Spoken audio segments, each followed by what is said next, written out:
you so much, Doctor, for coming to today's show. Good morning. Good morning. Good morning, viewers. Good morning. You're welcome to the show. Of course, like we rightly said before we went on break, that we'll be looking at the topic typhoid fever. This is something that is very, very common and known to people, but looks like a whole lot of people are not knowledgeable when it comes to typhoid fever. They just feel it's type 2 of malaria, or sometimes it's just something that you pick up. Some even think it's genetic.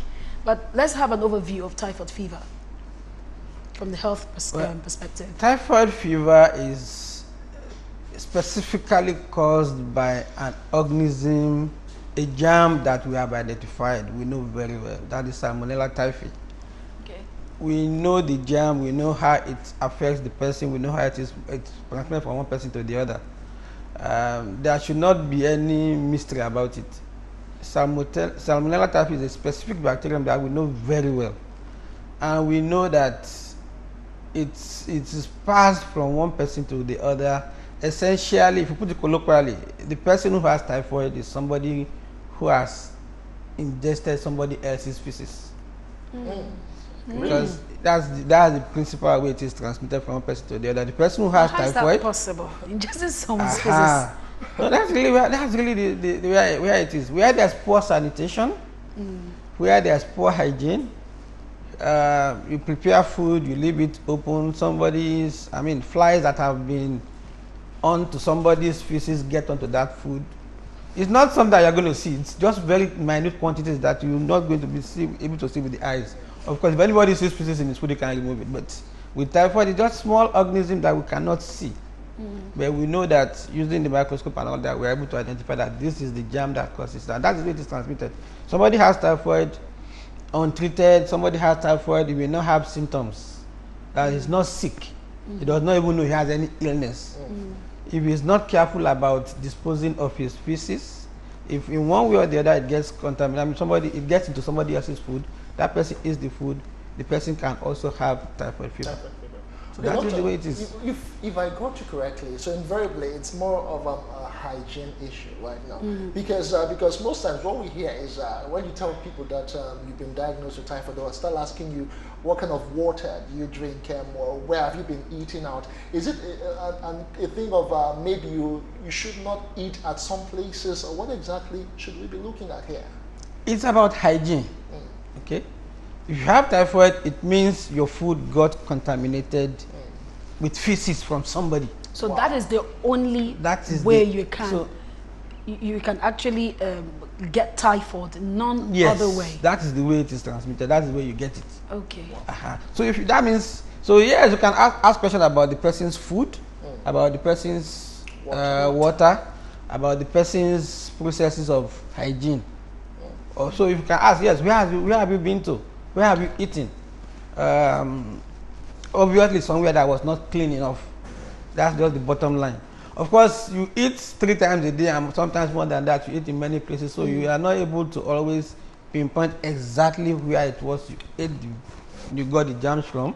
That's why the only way out is just to have general good hygiene. Okay, so still speaking about typhoid, I know some people have this general belief that it stays a particular period in your body system before you can actually be diagnosed with typhoid. So how long does that, I don't know if I should use the word incubate now, how long do you think that this typhoid thing stays in one, and then before it can be detected that you have the fever? That's what we call the incubation period. Germs generally, when they enter the body, they stay for some time. Depends on type of germ. Some a few hours, some days, some longer than that, before the person starts falling sick. So the germs, and that's why it's even more difficult to trace the source of infection sometimes, because it's 3 weeks after. Typhoid is like from 6 to 3 weeks after the person has ingested the germs that he now starts falling sick. So he may not even remember exactly where he ate what was not clean. So that's what we call the incubation period. The time it takes before the person begins to fall sick and start having symptoms of the disease. Okay, let us really break it down and understand, because most times when you go for a test, they ask you to do a wider test, you know, and although they bring some specific numbers, I really don't understand. They'll tell you 1 over 150, 1 over 180, 1 over 320. Because I remember there was a time I really was down. I came down with typhoid fever, and the doctor said it was too high. I think it was, I don't remember, something about 320. I don't really understand. So what are the various, what I call it, levels that you could get for typhoid when it becomes acute or chronic or something? Well, I do not favor wider tests when it comes to diagnosis of typhoid. Okay. What it says, what wider test is going to do is just to say that this person has come in contact with these germs before. So you have developed what we call antibodies. The body is showing that it has met with TB, with typhoid germs before, but it does not. It cannot tell us this person has the disease now. There is a subtle difference. Okay. Okay. Ideally, what you have is what we call a rising titer. I do it today now. It says okay, maybe 1/160. In a week's time, I repeat it, and it has gone up to 1/320. That means that there's an ongoing process. That's the way wider test ideally should be used. Not just that you go and do one wider test and then you come back and say, you know, the wider test actually has cross reaction. The test is mixed, is a mix of typhoid germs, malaria germs, you know. So sometimes what you have is malaria and the thing is showing you a high titer. Okay, so for me, wider test should not be used to diagnose typhoid. So why is it that most times, that's what most times you go for check, or they always recommend you to a wider test, and they will say you have high typhoid, low malaria. I don't really understand the combination, really. Like that's what I've explained. You can have a high titer with wider tests, but that should not be used for diagnosis. If you want to do a diagnosis of typhoid, you really should do a culture. You can do a culture of the blood, you can do a culture of the stool, you can do a culture of the urine, you can do a culture of the bone marrow. What it means is that you take a sample of the blood and we are going to, in quote, cook it in the laboratory over some days, up to a week, to see if the germs will grow. That is the way to make a definite diagnosis of typhoid. Where it's leading is simply that there is too much diagnosis of typhoid actually in our environment. Yes. Okay, but you know, people, for instance, I've had an experience where I actually told a friend of mine that he does not have typhoid, and he was like, "No, I have typhoid." He was insistent. He was insisting. I'm a doctor, he's not, but he insisted that he has typhoid because for him having typhoid is, I don't know, some kind of a status symbol. I don't know what to call it. There's actually a lot of over diagnosis of typhoid. But then again, maybe it is good because if that is because typhoid is a disease that can kill. So if that is going to help to keep people conscious of the need to stop typhoid, well, probably. But the truth of the matter is that there's a lot of over-diagnosis as far as typhoid is Yes, for the concerned. benefit of our audience, I mean, we hear typhoid, we know now that is being gotten from someone's feces. But the question is, how does typhoid, as in what forms typhoid? How can typhoid be found in someone's feces? For someone who has typhoid, okay, let's take for instance, we had the case of Ebola, and we know that this can be gotten from bushmeat and rest. Where exactly, if I can use the origin of typhoid fever? Typhoid is a human disease. Okay. It is humans who have typhoid. It is humans who transmit it. It is the germs are bacteria.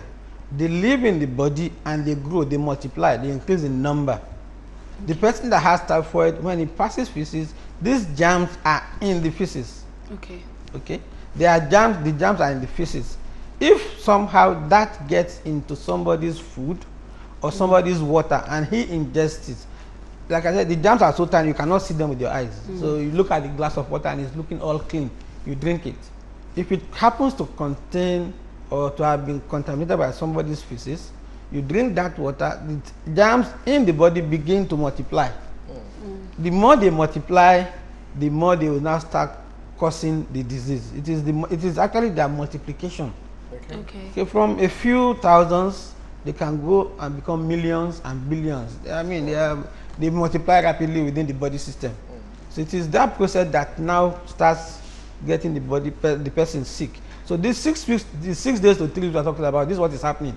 The germs are there in the body, the person does not know he has anything. They are multiplying and multiplying and multiplying until to get to that critical number that the person now starts feeling sick. Okay. No. All right, just to let you know that this program is very interactive. If you have a question, or if you have any bit of contribution on the show about typhoid fever, please feel free to send us a message, and the numbers now scrolling on your screen, or interact with us via our various social media platforms on Facebook, on Twitter, and of course on Instagram, and use the hashtag Galaxy Today. Doctor, let's now get into the bit of signs and symptoms, because typhoid also presents with a fever. How would you be able to differentiate the symptoms of typhoid fever with malaria fever? Unfortunately, you cannot. The symptoms are similar. That's just bottom line. You have the same fever, you have body pains, you have malaise, you have chills.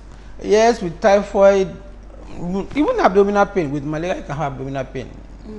With typhoid, you tend to get more of constipation, where you could actually even have constipation. Means the person is not able to stool effectively. Okay, but you can actually also have diarrhea, which means there's excess stooling. So you can have both pictures.